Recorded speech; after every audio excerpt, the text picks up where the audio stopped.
Hi guys, welcome to the Millennial Movie Fan Channel. My name's Tyler. Today's movie review for Antman and the Wasp. It's the newest review for our Review the MCU series, so I'm really excited for this one. If you guys are new to the channel, hit the like button, hit subscribe, and the little notification bell. That way you get alerts to when I post a new video. Also, share this video around to all your friends and family on Facebook, Twitter, and social media. That really helps out the channel. This movie starts off with a flashback of Hank Pym and his wife, Janet Van Dyne, who are played by Michael Douglas and Michelle Pfeiffer, and they do a CGI version of them younger, like they've done in Westworld, and like they've done in the MCU before. They did it in the first Ant-Man with Michael Douglas. So this looked amazing. It looked even better than the other one. Michelle Pfeiffer looked awesome. And they also did this later on in the movie with Lawrence Fishburne, where they made him look younger. Those are just really cool. I can't believe they're able to do that now. And the technology, it's getting better and better. Tarkin and stuff in Rogue One, the Star Wars movie, didn't look so good. I mean, it looked okay. Princess Leia was a little bit rougher. Obviously, it's better than like the CGI in Scorpion King with The Rock, where he's looking all goofy. We've come a long way, but there's still a lot to go to make like the life in their eyes look real and make it look like a real person. But I think this was awesome. This was one of the best versions of it that they did in the MCU, I think, was Ant-Man 2. So also in that scene and the scene following, they basically set up that the premise of this movie is to save Janet from the quantum realm and to set up the quantum realm like machine that can help them get into it. And obviously that is a big lead in to Endgame in hindsight. And basically both the Ant-Man movies were really a setup for the quantum realm. It was kind of to like, let's drop this here, might come back into play later, and clearly it does. That doesn't mean that these aren't good standalone movies, that they don't have good characters with good character arcs and journeys and it's not worth watching. It's just like you can tell that this is like, hey, let's open up this whole new little pocket world because it's going to be crucial to this story later. Ant-Man might not be, but that element of these Ant-Man movies that it introduced will be.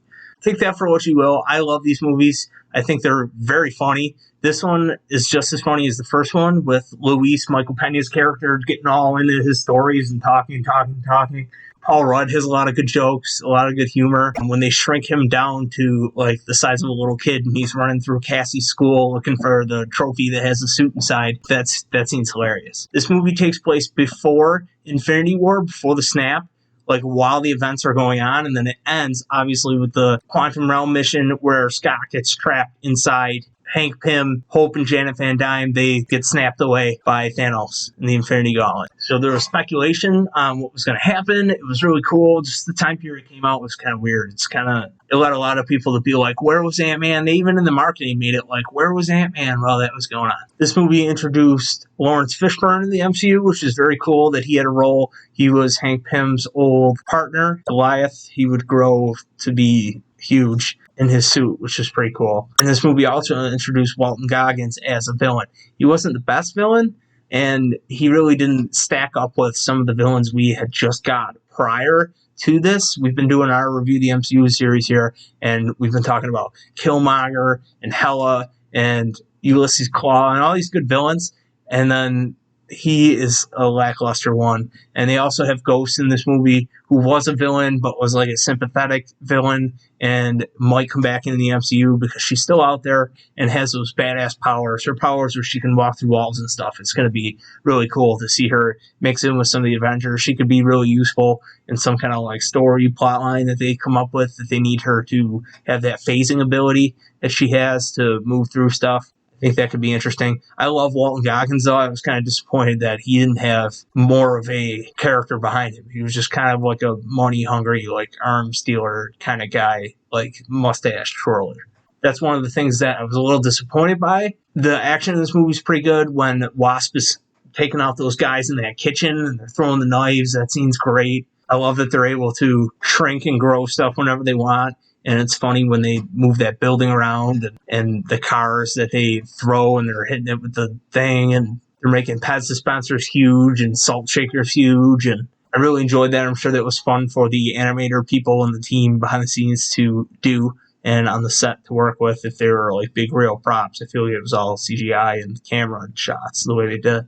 I like this movie a lot. I like that Wasp had some time to shine. She really did steal a lot of the scenes that she was in with how cool she was, and it's cool that they gave her equal billing to Paul Rudd's Ant-Man, because I love Evangeline Lilly. I love her since Lost, Freckles. And I would like to see an Ant-Man 3. I know with how Endgame ends, it's kind of like a tight-knit story for, they could wrap up Scott Lang's story. He's got his daughter, Cassie's a little bit older, but I feel like they're going to do something with her instead.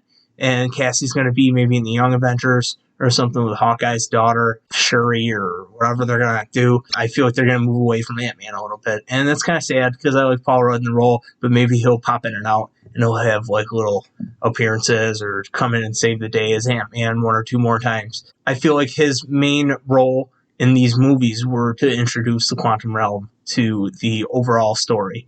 And now that they did that, I don't know what role Ant-Man could have. He could have a ton, but I don't know if they're going to write it that way. So that's my review for Ant-Man and the Wasp, guys. If you guys liked it, make sure you give me a thumbs up down below, like I said in the beginning, and share the video around. That really helps with the channel, spreads the word, and gets more people contributing to movie fan conversation, and we get to talk movies with each other. So leave a comment down below. Let me know what you guys thought of the video, what you thought of Ant-Man and the Wasp, who your favorite Avenger is. All of that's good stuff. I'm always pretty active in the comments and on social media. Make sure you follow me on all the social medias, and I will see you guys in the next video.